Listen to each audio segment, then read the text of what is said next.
जय हिंद दोस्तों, स्वागत है आप सभी को एक बार फिर से आप सभी के अपने परिवार, आप सभी के अपने यूट्यूब चैनल एग्जाम योद्धा बाई करमजीत में। दोस्तों आज हम समान ज्ञान के टॉप 150 प्रश्न लेके आए हैं जो आपके एग्जाम के पॉइंट ऑफ व्यू से काफ़ी मजेदार होगा। आइए शुरू करते हैं। सबसे पहले है कि रैयतवाड़ी व्यवस्था कब लागू किया गया था। तो रैयतवाड़ी व्यवस्था जो है ये आपकी 1820 ईस्वी में लागू किया गया था। कब किया गया था? 1820 ईस्वी में। ऑप्शन नंबर सी जो होगा इस क्वेश्चन के लिए राइट आंसर हो जाएगा। चलिए नेक्स्ट देखते हैं। दूसरे नंबर क्वेश्चन में कह रहा है कि भारत में सबसे पहले सूती वस्त्र मिल किस शहर में स्थापित किया गया। तो भारत में सबसे पहले सूती वस्त्र मिल जो है वो आपके मुंबई में किया गया। कहाँ पर? मुंबई में। ऑप्शन नंबर बी जो होगा राइट आंसर हो जाएगा इस क्वेश्चन के लिए। चलिए नेक्स्ट देखते हैं। नेक्स्ट में है अंग्रेजी शासन का प्रभाव किस क्षेत्र पर अधिक पड़ा। तो सबसे अधिक प्रभाव आपके आर्थिक क्षेत्र पर पड़ा था। किस पे पड़ा था? आर्थिक क्षेत्र पर पड़ा था। ऑप्शन नंबर ए जो होगा इस क्वेश्चन के लिए आपका राइट आंसर हो जाएगा। चलिए चौथे नंबर क्वेश्चन में देख रहे हैं। चौथे नंबर क्वेश्चन में कह रहा है कि भारत में आधुनिक उद्योग की स्थापना कब आरंभ की गई थी। तो ये किया गया था आपको 1850 में। कब किया गया था? 1850 में। ऑप्शन नंबर डी जो होगा राइट आंसर हो जाएगा इस क्वेश्चन के लिए। चलिए नेक्स्ट देखते हैं। भारत और इंग्लैंड के आर्थिक हित प्रत्येक क्षेत्र में टकराते हैं, यह कथन किसका है। तो ये कथन जो है आपके जवाहरलाल नेहरू के हैं। किसके हैं? जवाहरलाल नेहरू के हैं। ऑप्शन नंबर सी जो होगा इसका राइट आंसर हो जाएगा ऑप्शन नंबर सी। चलिए नेक्स्ट देखते हैं।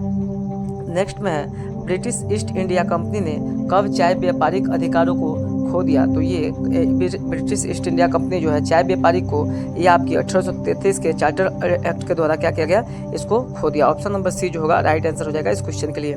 चलिए नेक्स्ट देखते हैं। नेक्स्ट है भारत में दास प्रथा कब अवैध घोषित किया गया। जो दास प्रथा था वो अवैध कब घोषित किया गया? वेरी वेरी इंपॉर्टेंट है, बहुत बार आपके एग्जाम में पूछा गया है। तो आपके हो जाएगा 1843 में। कब? 1843 में हो जाएगा। ऑप्शन नंबर ए जो होगा इस क्वेश्चन के लिए राइट आंसर हो जाएगा। नेक्स्ट देखते हैं।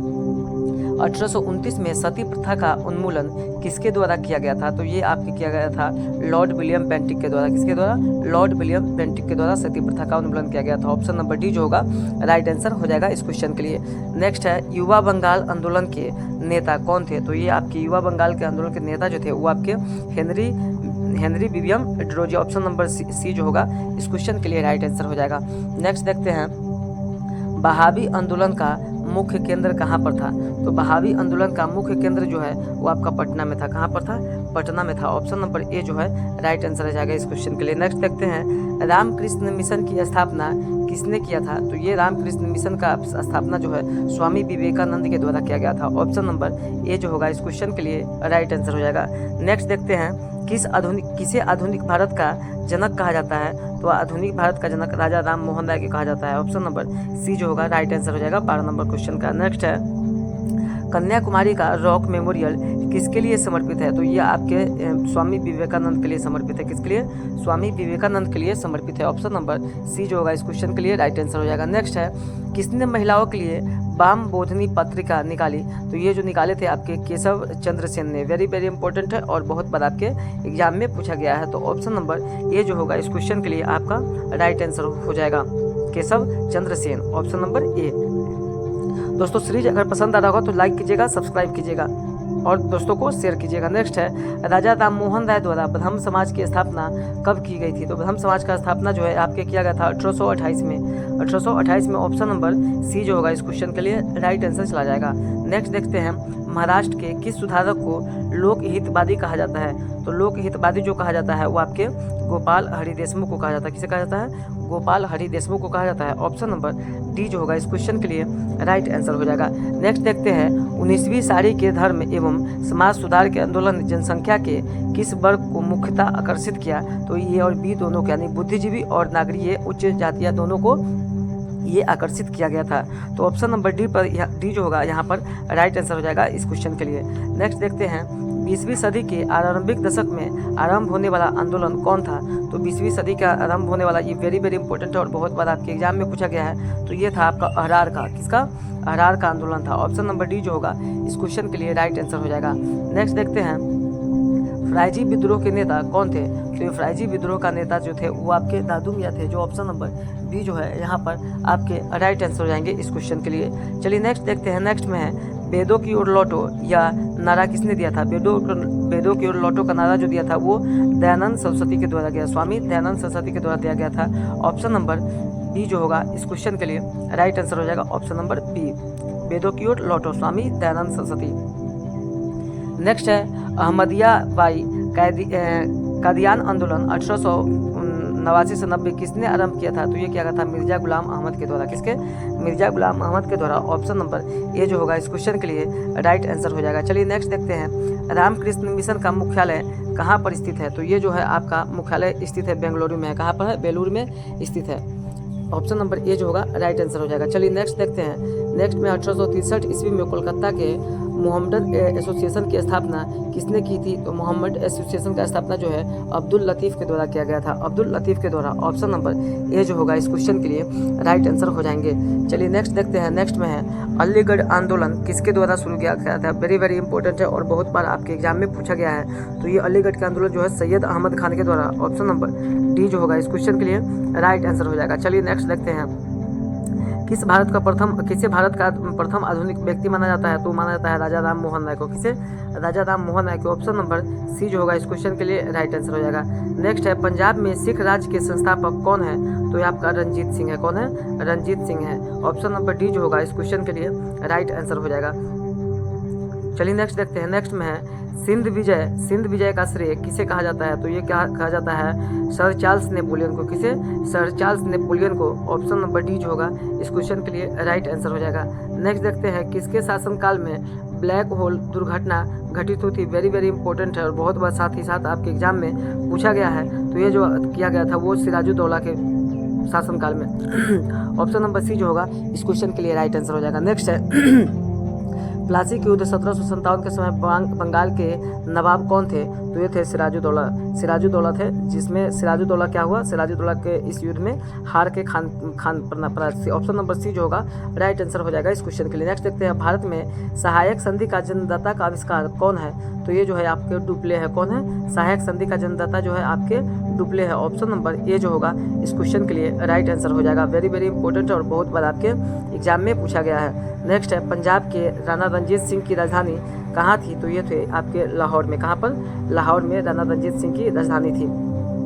हम लोग 31 क्वेश्चन बड़ी आसानी से कर लिए। आइए देखते हैं अगला क्वेश्चन, गोद प्रथा पर प्रतिबंध लगाने वाला गवर्नर जनरल कौन था? तो गोद प्रथा पर प्रतिबंध लगाया लॉर्ड डलहौजी ने। कौन? लॉर्ड डलहौजी ने। ऑप्शन नंबर बी जो होगा इस क्वेश्चन के लिए राइट आंसर हो जाएगा। वेरी वेरी इंपॉर्टेंट है और बहुत बार आपके एग्जाम में पूछा गया है ये क्वेश्चन। नेक्स्ट देखते हैं, भारत के सबसे पुराना राष्ट्रीय पार्क कौन सा है? तो भारत का सबसे पुराना राष्ट्रीय पार्क जो है वो आपका जिम कार्बोनेट राष्ट्रीय पार्क है। ऑप्शन नंबर डी जो होगा राइट आंसर हो जाएगा। अच्छा, राष्ट्रीय जिम कार्बोनेट पार्क कहाँ है? आप लोग ऑप्शन कमेंट में जवाब देंगे। सुल्तानपुर बर्ड अभयारण्य कहाँ स्थित है? तो ये जो है आपके अभयारण्य जो है गुड़गांव में स्थित है। कहाँ पर? गुड़गांव में स्थित है। नेक्स्ट देखते हैं, कौन सा अभयारण्य जंगली हाथियों के लिए प्रसिद्ध है? तो जंगली हाथियों के लिए प्रसिद्ध जो है वो आपके पेरियार है। कौन है? पेरियार है। ऑप्शन नंबर डी जो होगा राइट आंसर हो जाएगा इस क्वेश्चन के लिए। नेक्स्ट देखते हैं, सूरत को भारत को किस सिटी के नाम से जाना जाता है? तो ये जो जाना जाता है आपके डायमंड सिटी के नाम से जाना जाता है। किसे? डायमंड सिटी के। पिंक सिटी के नाम से किसे? जयपुर को जाना जाता है। झीलों के शहर किसके नाम से जाना जाता है? आप लोग कमेंट बॉक्स में बताएंगे। नेक्स्ट देखते हैं, भारत को किस शहर का उपनाम सिटी ऑफ जॉय है? तो ये जो है आपके कोलकाता का नाम क्या है? सिटी ऑफ जॉय है। उपनाम सिटी ऑफ जॉय कोलकाता का है। ऑप्शन नंबर ए जो होगा राइट आंसर हो जाएगा इस क्वेश्चन के लिए। चलिए नेक्स्ट देखते हैं, झारखंड का शिमला किसे कहा जाता है? तो ये रांची को बोला जाता है। किसे बोला जाता है? रांची को बोला जाता है झारखंड का शिमला। नेक्स्ट देखते हैं, भारत और श्रीलंका को अलग करने वाली जल राशि कौन सी है? तो ये आपके जो है पाक जल संधि है। कौन है?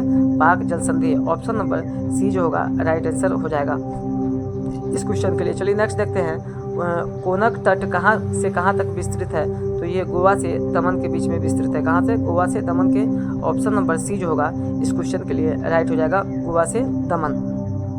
चलिए नेक्स्ट देखते हैं, नेक्स्ट में है भारत का कुल क्षेत्रफल कितना है? तो ये भारत का कुल क्षेत्रफल आपका 32,87,263 वर्ग किलोमीटर है। कितना है?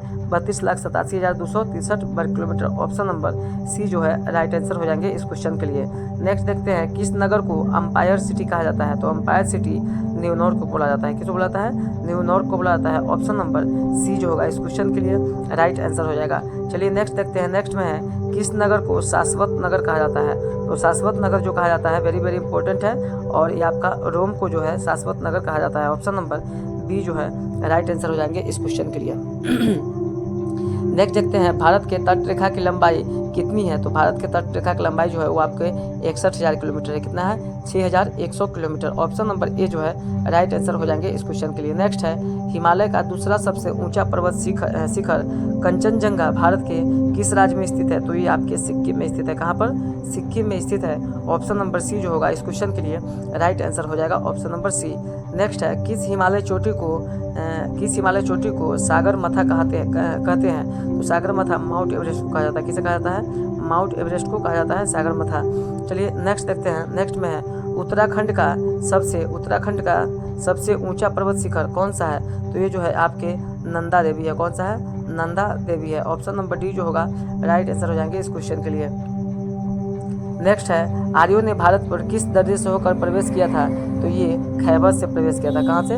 खैबर दर्रे से होकर के प्रवेश किया था आर्यों ने भारत पर। चलिए नेक्स्ट देखते हैं। नेक्स्ट में है जम्मू से श्रीनगर का मार्ग किस दर्रे से होकर गुजरता है। तो ये जो गुजरता है आपका बनिहाल से गुजरता है। कहाँ से? बनिहाल से गुजरता है। ऑप्शन नंबर सी जो होगा इस क्वेश्चन के लिए राइट आंसर हो जाएगा ऑप्शन नंबर सी। चलिए नेक्स्ट देखते हैं। नेक्स्ट में है दोस्तों सीरीज अगर पसंद आ रहा हो तो लाइक कीजिएगा, सब्सक्राइब कीजिएगा, अपने दोस्त मित्र यार में शेयर कीजिएगा। माजुली नदी द्वीप किस नदी में स्थित है। तो ये जो आपकी स्थित है ब्रह्मपुत्र नदी पर। किसमें? ब्रह्मपुत्र नदी पर स्थित है। इसकी ब्रह्मपुत्र मजुला नदी की जो चौड़ाई है कितनी है आप लोग कमेंट बॉक्स में बताएंगे। नेक्स्ट है भारत की कौन सी नदी बंगाल की खाड़ी में जाकर मिलती है। तो ये आपके गोदावरी है। कौन सी है? गोदावरी है जो आपके बंगाल की खाड़ी में जाकर गिरती है। ऑप्शन नंबर बी जो होगा इस क्वेश्चन के लिए राइट आंसर हो जाएंगे ऑप्शन नंबर बी 16 नंबर के। चलिए नेक्स्ट देखते हैं त्रयंबकेश्वर में किस नदी के उद्गम स्थल है। तो ये जो है त्रयंबकेश्वर में आपके गोदावरी नदी का उद्गम स्थल है। कौन से? गोदावरी नदी का उद्गम स्थल है। ऑप्शन नंबर बी जो होगा इस क्वेश्चन के लिए राइट आंसर हो जाएगा। नेक्स्ट देखते हैं। नेक्स्ट में है जमशेदपुर किस नदी के तट पर स्थित है। तो ये जो है स्वर्ण रेखा के तट पर स्थित है। किसमें? स्वर्ण रेखा के तट पर स्थित है। ऑप्शन नंबर बी जो होगा राइट आंसर हो जाएगा। नेक्स्ट है अयोध्या किस नदी के तट पर स्थित है। तो ये जो अयोध्या है आपके सरयू नदी के तट पर स्थित है। कहाँ पर? अयोध्या जो आपके सरयू नदी के तट पर है। नेक्स्ट है थीन बांध किस नदी पर बनाया गया है। तो थीन बांध जो है आपके कौन सी नदी पर है? क्या रवि नदी है, ब्यास नदी है, झेलम नदी है, चिनाब नदी। तो रवि नदी जो है आपका राइट आंसर हो जाएंगे इस क्वेश्चन के लिए। नेक्स्ट देखते हैं रानी लक्ष्मीबाई बांध किस नदी पर अवस्थित है। तो ये जो है आपका बेतवा बांध पर है। किस पे? बेतवा नदी पर स्थित है। ऑप्शन नंबर ये जो होगा राइट आंसर हो जाएंगे इस क्वेश्चन के लिए बेतवा बांध पर। चलिए नेक्स्ट देखते हैं। नेक्स्ट में है किस झील को श्रीनगर को आभूषण के नाम से जाना जाता है।